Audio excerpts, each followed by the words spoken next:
大家好，歡迎嚟到奇趣天地高課分。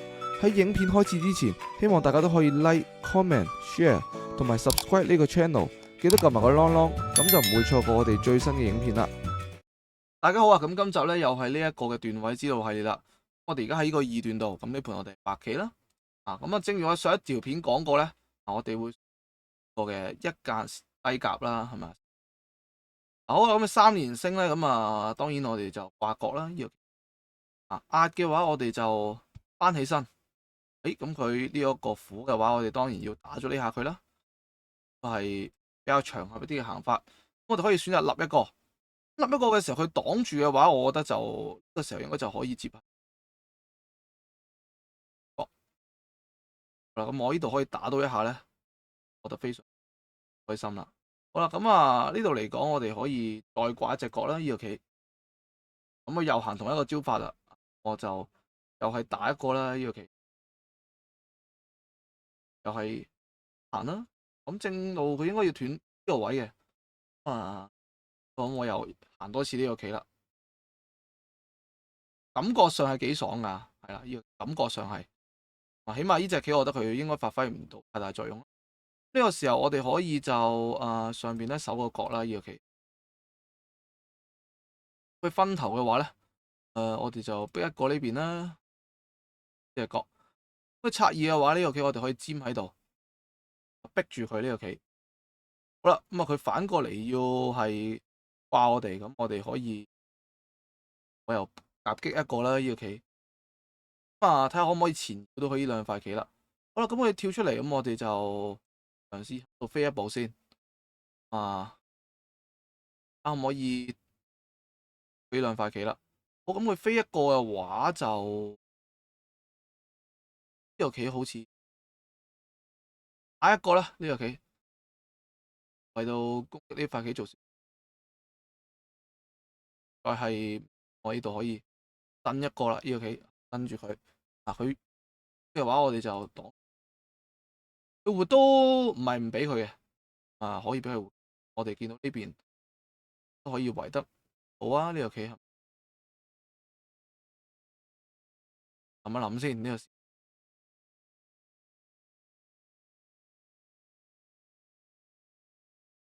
下一步啦，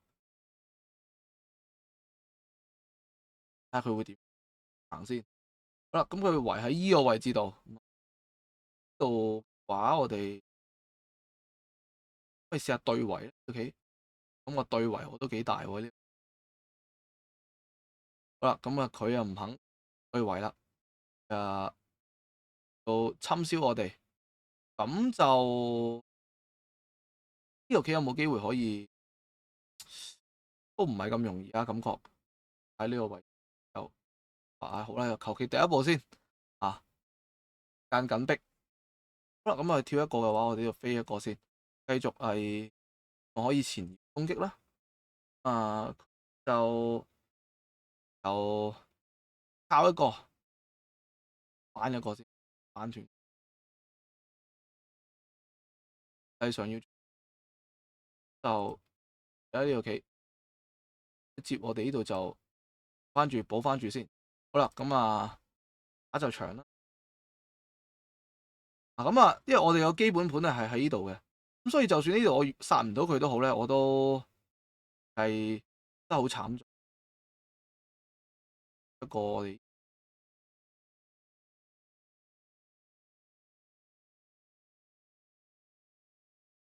咁去做玩，過佢眼就落起，我係做玩嘅要。好咁嘅話，我哋就兵一個唔俾佢借用啦。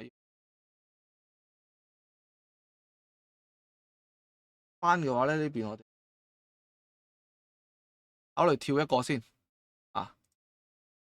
呢邊咧得一隻眼嘅啫，同埋你見到我殺佢嘅同時，我都係圍住自己嘅空嘅，我唔會話俾佢入晒嚟咁樣。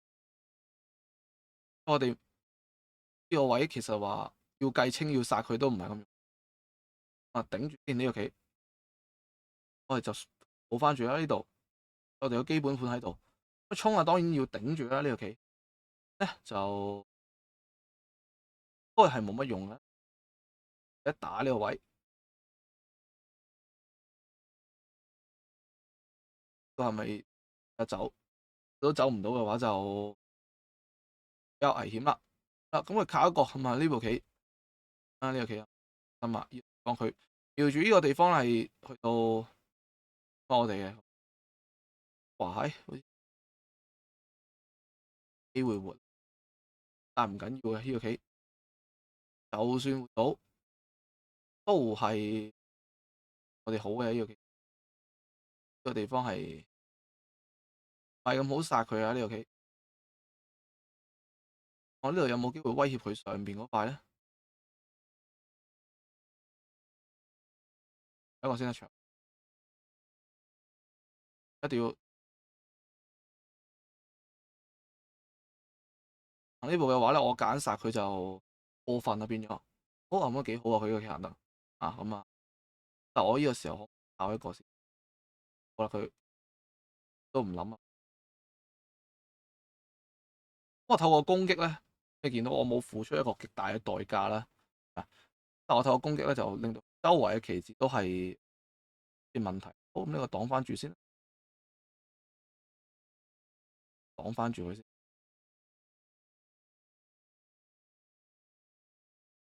啊，呢個基本盤係我諗佢繼續圍呢度，圍呢度嘅話咧，咁我哋嚟啲刺嘅先，又掉一隻入嚟先。哦，佢都幾大呢度，當然白棋都好大嘅。呢度大飛一個啦。啊，好啦，佢靠一個，哇喺佢咁猛，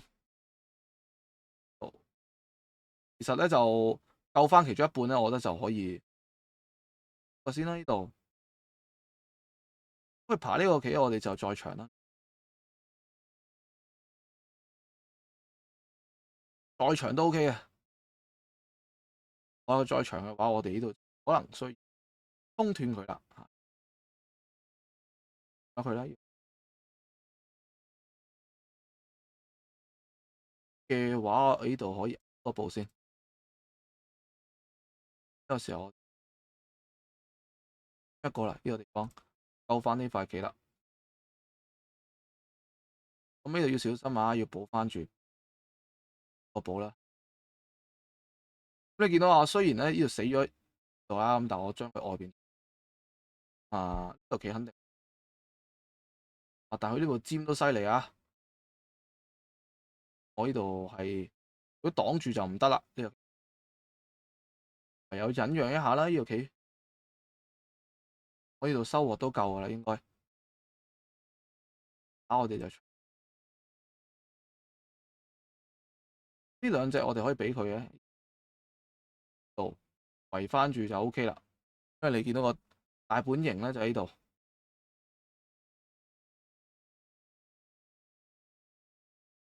我打我哋唯有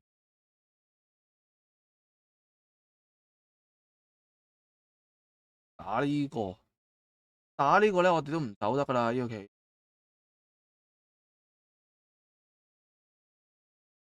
就冇翻住先啦。我哋就翻住呢個棋，圍翻住啲地。好啦，咁佢提一個咁基本上呢盤就收官啦翻住啲地咧就差唔多啦，就大家都相安無事，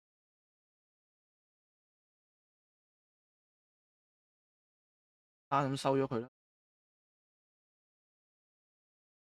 間呢度其實咗之後咧，但係佢為咗活呢塊棋咧，佢大一代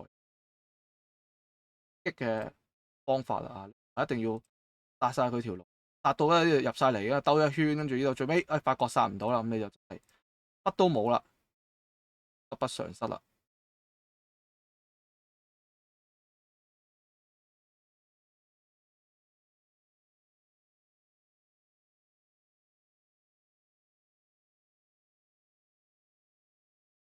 呢個官子就其實真係收一收嘅啫，喂，對勝負嘅影響就唔大啦呢個棋。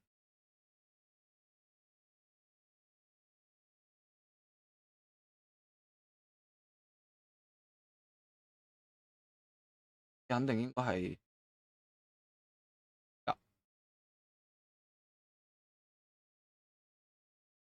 可以俾佢得啦，非常之簡明。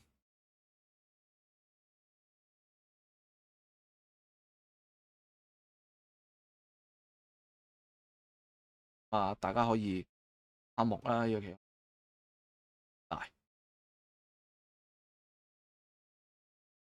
都係食住佢就得啦都跟住佢應就得噶啦，呢啲棋冇任何問題。佢啦呢個棋，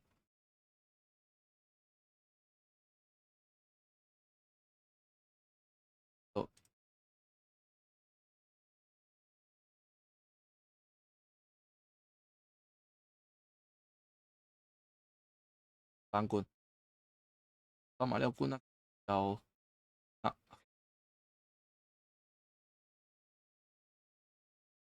好咁我哋數子單官都係一人一個嘅啫，都冇喺度。好佢唔制咁啊收埋個單官佢啦。數子法嚟嘅就記住一定要數子啊，即係要收晒啲單官啊，唔係咧呢個有咧就係唔記得收一個單官咧，咁最就可能就係輸半目咧。白嘅時候一定要好咁結啦呢個棋要係咪嚟啦？好贏啦，OK 都17嘅，OK 好啦，呢盤棋就拿下了。好啦，跟住落嚟咧，我哋可以去到睇一睇盤棋。呢個棋就比較少見啦，個棋就可能都係呢個。我當時嘅諗法就諗咁貼起身佢有圍呢方，我就發展呢一方啫。呢度嘅話就應該白棋係呢個棋。如果單接咧，就因為呢個打完咧，呢個棋咧，即係呢個係後手啊。咁樣嘅話，我嘅理解好似係白棋唔係特別好嘅呢個棋，即係未係最好嘅行法啦。但係而家呢度立到一下交換咧，似乎應該係即係白棋唔錯啦又嚟多次呢隻棋就比較尷尬一啲啦。佢分頭咁，我哋就逼住佢，呢個都係一個大飛間隔，你尖一個都冇問。呢度就冇可能再尖噶啦，呢個棋係嘛？呢塊棋其實比想象中薄啦，呢個棋要逼一個佢跳出嚟，我哋就分開佢兩塊啦。呢個棋係嘛？地咧，我哋就即係呢個地方俾佢咁，但係我哋要保持到呢塊棋攻擊下一個先震一個。如果佢尖嘅話咧，我哋就飛起身啦。你見我透到攻擊咧，我呢度就已經形成一個好大嘅陣勢啦。佢嘅地咧就主要係呢兩隻角啦，呢地方唔會圍多地嘅啫。咁呢邊咧其實本身隱藏住一個咧惡嘅手段嘅。好啦，如果佢食我一所以呢度塊棋都唔係特別強嘅啫。實戰佢尖一個咁俾佢活啦。呢個棋當然係就行呢度。諗下可能掉高啲會嗰啲，反正呢度都係白棋嘅地方啦。實戰呢個棋就對圍啦。呢個棋佢幾好啊呢個棋知道如果呢個棋對圍就肯定輸啊呢個棋。簡單用嘅形式就好明顯就好大呢個棋所以佢嘗試下去到破啦。但係呢個棋冇辦法，我本身個基本盤都好夠啦。下邊佢都你明顯見到係冇可能圍實晒嘅。呢度就攻擊佢但攻擊佢嘅同時就會話即係付出極大嘅代價嘅，即係你起碼你個基本盤你唔好即係為咗殺佢咧，你就你都即係出現咗危險啦其實佢應該係要搬出嚟強一個先係啲亂嘅，因為呢塊棋都有少薄但係佢咁樣行咧，基本上我就好穩陣啦。我已經可以唔殺佢，因為我已經透過攻擊呢塊棋咧，至少我呢度已經處理好啦，係嘛？又有啲嘅潛力，呢度都係邊攻邊圍啦。呢個棋我為咗殺佢就要死網破啦，就俾佢行到個活棋嘅手段啊，咁就一定要咁行咁行。呢個棋咧，如果我哋揀殺佢咧，又係不智嘅啊，因為呢度一衝啊，好啦啊，咁就死咗啦呢度。咁啊，呢度俾佢活咗啦，咁但係我透過攻擊，我食咗佢上邊啦，屋企但係已經係大優噶啦。咁後邊基本上就度喺一個地方啦，咁啊打入落嚟。呢個棋我唔打入落嚟，我上面圍一步，咁我都係白棋係好嘅講啦，係嘛啊？所以即係咁嘅情況就玩下嘢啦。呢個棋打入落去，咁樣殺咧，我唔會話唔俾佢殺到嘅，但係佢殺咗呢度，其實佢最尾呢度都俾我破咗啦，係嘛？咁呢度其實就已經係一個成功嘅打入手段。不過佢呢個尖都行得幾好，擋咧，呢度就出哦，俾人哋食。後邊呢度就同勝負冇乜關係啦啊！咁呢盤棋咧就先講到呢度啦。如果大家中意條片嘅話咧，歡迎 like、subscribe、share。有任何關於圍棋嘅問題咧，都歡迎喺下邊留言。我哋下條影片再見，拜拜。